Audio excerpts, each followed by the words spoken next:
নমস্কাৰ বন্ধু বান্ধৱীসকল পিটি হোম কিচেনৰ ফালৰ পৰা মই পিটি আজি আপোনালোকৰ বাবে লৈ আহিছোঁ নিমকিৰ এটা ৰেচিপি। এই নিমকিটো মই বহুতে বেলেগ ধৰণে বনাইছোঁ।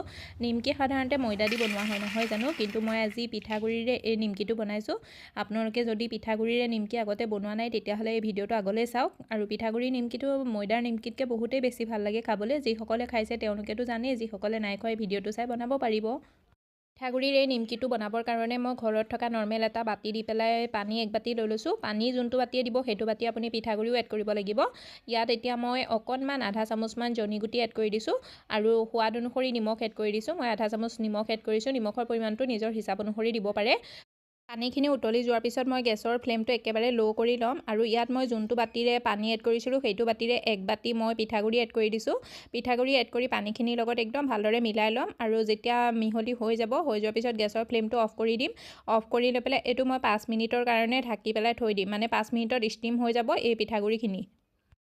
পিঠাগুড়ি এই নিমকিটো এবাৰ ঘৰত বনাই পেলাই চাবচোন, বহুতেই বেছি টেষ্টি হয়। ময়দাৰ নিমকিটোতকৈ বেছিয়ে ভাল হয়। এই নিমকিটো বনাই পেলাই আপুনি এমাহ দুমাহলৈকে যিমান দিন পাৰে সিমান দিন ষ্ট'ৰ কৰিও ৰাখিব পাৰে। আৰু এয়া চাওক 5 মিনিটৰ পিছত মোৰ এইখিনি ষ্টিম হৈ গ'ল। দেখিছে নহয় প্লেটখনত কেনেকৈ পানী আহি গৈছে, মানে গৰমৰ ভাৱটো ওলাই গ'ল। এতিয়া মই এইখিনি একদম এখন প্লেটত উলিয়াই ল'ম আৰু অকণমান ঠাণ্ডা হ'বলৈ দিম। কিন্তু বহুত বেছি ঠাণ্ডা নকৰোঁ মই, মানে আপোনালোকে ঠাণ্ডা কৰিও বনাব পাৰে, কিন্তু মই বহুত বেছি ঠাণ্ডা নকৰোঁ।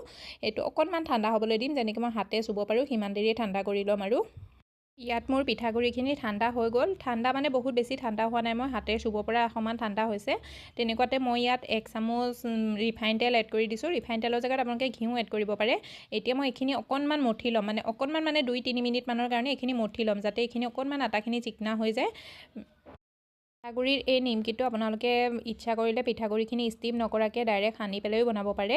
কিন্তু ষ্টিম কৰি ল'লে কি হয় জানেনে, পিঠাগুড়িটো টেষ্টটো বেছি ভাল হয় আৰু বেলিবলৈ অকণমান সুবিধা হয়। কিন্তু ডাইৰেক্ট যদি পিঠাগুড়িখিনি পানীত সানি লয় তেতিয়া বেলিবলৈ অকণমান অসুবিধা হয়। সেইকাৰণে মানে পিঠাগুড়িটো ষ্টিম কৰি ল'ব লাগে পৰাপক্ষত। আৰু এয়া চাওকচোন মোৰ আটাখিনি ষ্টিম মানে গুঠি হৈ গ'ল। কিমান ধুনীয়াকৈ আটা বুলিয়ে কৈছোঁ দেই, বাৰে বাৰে আটাই আহি থাকে মুখত। পিঠাগুড়িখিনি ধুনীয়াকৈ একদম মানে কোমল হৈ গৈছে। এতিয়া মই পিঠাগুড়িকেইটা 3টা ভাগত ভাগ কৰি ল'ম। 3টা-4টা আপোনালোকে যিমান হিচাপত পিঠাগুড়ি লয় সেইটো হিচাপত ভাগ কৰি ল'ব লাগে। এতিয়া এটা লাড়ু লৈ ল'ম, লৈ পেলাই হাতেৰে গোল কৰি ল'ম। যেনেকৈ নিমকি মানে লাড়ু গোল কৰোঁ নহয়, ঠিক তেনেদৰেই গোল কৰি ল'ম। এতিয়া এই প্ৰচেছটো যেনেকৈ আমি কাটা নিমকি বনাওঁ ঘৰত, ঠিক তেনেদৰেই কৰিব লাগিব। এতিয়া মই প্লেটফৰ্মত এটা লৈ লৈছোঁ আৰু বেলনা মাৰিডালে অকণমান বেলি লৈছোঁ। বহুত বেছি ডাঠকৈও বেলা নাই, বহুত বেছি পাতলকৈও বেলা নাই, কাৰণ যেনেকৈ চিম্পুল মানে নিমকি বেলে নহয়, ঠিক তেনেকৈয়ে মই বেলি লৈছোঁ এইটো। পিঠাগুড়িৰ এই নিমকিটো যদি আগতে খোৱা নাই তেতিয়াহ'লে এবাৰ বনাই পেলাই চাবচোন, বিৰাটেই টেষ্টি হয়। ময়দাৰ নিমকিটোতকৈ বহুতেই বেছি টেষ্টি হয় আৰু এই নিমকিটোৱে ক্ষতিও নকৰে ইমান খালে শৰীৰৰ কাৰণে। মই যিমানেই নকওঁ টেষ্টি বুলি, যেতিয়ালৈকে আপোনালোকে নিজে বনাই পেলাই নাখায় নহয় তেতিয়ালৈকে গম নাপাব ইয়াৰ টেষ্টটো।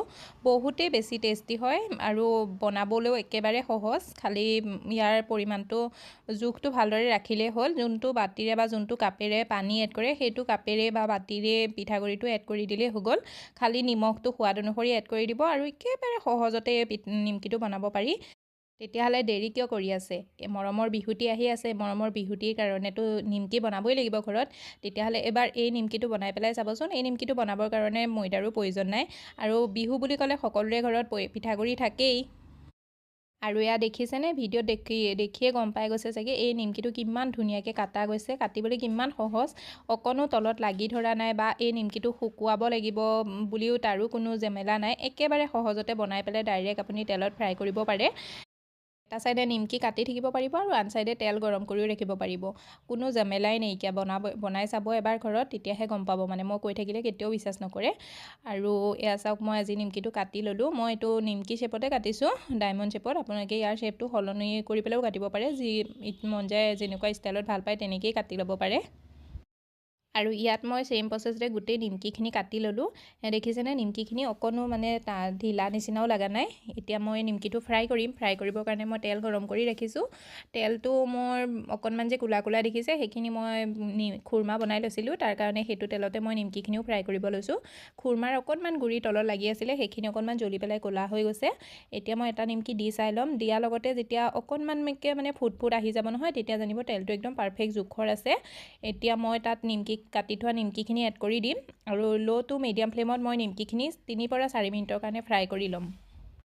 নিমকিখিনি এড কৰি পেলাই 1 মিনিটমানৰ পিছত এখন চামুচ দি অকণমান লৰাই দিব, লগতে হেতা ব্যৱহাৰ নকৰিব। আৰু যেতিয়া নিমকিখিনি একদম ওপৰ তলে দুইটা চাইডে ফ্ৰাই হৈ যাব, মানে টান হৈ যাব, তেতিয়া হেতা ব্যৱহাৰ কৰিব পাৰিব ইয়াত।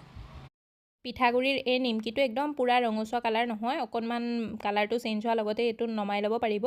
ইয়াত মানে কালাৰটো বহুত বেছি যোনটো নৰ্মেল ময়দাৰ নিমকি হয় নহয় তেনেকুৱা কালাৰ নাহেগৈ, অকণমান হালধীয়া নিচিনা হৈ যাব। তেনেকুৱাতে গম পাই যাব যে একদম এই নিমকিটো হৈ গ'ল, আৰু নিমকিটো দেখিলে গম পাই যাব মচমচীয়া হৈ যাব। এয়া চাওক মোৰ নিমকিখিনি ৰেডি হৈ গ'ল। এইখিনি মই এতিয়া উলিয়াই ল'ম এখন প্লেটত। বাকী থকা নিমকিখিনিও মই চেম প্ৰচেছতে ফ্ৰাই কৰি ল'ম। নিমকিখিনি ফ্ৰাই হ'বলৈ 3 পৰা 4 মিনিট সময় লাগে। আৰু যেতিয়া মানে নিমকিটো ফ্ৰাই কৰে নহয় তেতিয়া গেছৰ ফ্লেমটো ল' টু মিডিয়াম ৰাখিব। আৰু যেতিয়া কালাৰটো সলনি হৈ যাব নহয় তেতিয়া অকণমান হাই ফ্লেম কৰি পেলাই ইয়াৰ কালাৰটো চেঞ্জ কৰিব পাৰে। এইবাৰ বিহুত আপোনালোকে সদায় বনাই থকা বা সদায় খাই থকা নিমকিবোৰৰ পৰা অকণমান দূৰ হৈ পেলাই পিঠাগুড়ি এই নিমকিটো বনাই পেলাই চাবচোন। বনাই পেলাই যেতিয়া আলহীক দিব নহয়, আলহীয়েও সুধিব আপোনাৰ পৰা এইটো কিহেদি বনাইছে বুলি। ইমানেই টেষ্টি হয় নিমকিটো। এবাৰ বনাই চাব আৰু কেনেকুৱা হৈছে মোক জনাব।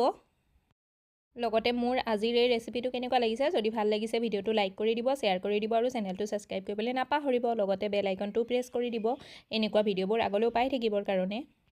পিঠাগুড়ি আৰু চুজিৰ মচমচীয়া নিমকি আপোনালোকে চাউণ্ডতে গম পাইছেই হয়তো এইটো কিমান ক্ৰিস্পি হৈছে, আৰু যিমান ক্ৰিস্পি হৈছে সিমান টেষ্টিও হয়। এবাৰ ঘৰত ট্ৰাই কৰি চাবচোন।